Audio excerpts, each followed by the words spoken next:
తిరుమల లడ్డు వివాదానికి సంబంధించి ఈ మధ్య ప్రెస్ మీట్ పెట్టిన జగన్మోహన్ రెడ్డి గారు కొన్ని మంచి వ్యాఖ్యలు చేశారు.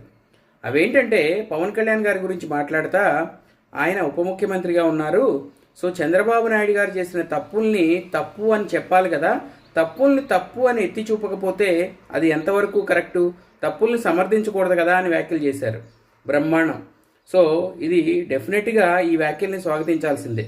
కాకపోతే ఒక్కసారి అంటే ఆయన చేసే వ్యాఖ్యలకి చేసే పనులకి ఏమైనా సంబంధం ఉందేమో ఒకసారి చూద్దాం.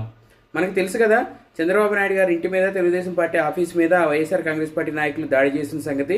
ఆ తర్వాత జగన్మోహన్ రెడ్డి గారు ఏం మాట్లాడారు, నన్ను ఎవరో తిట్లు తిడితే బూతులు తిడితే నన్ను అభిమానించే వాళ్ళు వాళ్ళకి బీపీ రేజ్ అయ్యి వాళ్ళ మీద దాడి చేశారనో లేదా నిరసన తెలపడానికి వెళ్తే వీళ్ల మీదే వాళ్ళు దాడి చేశారనో చెప్పారు.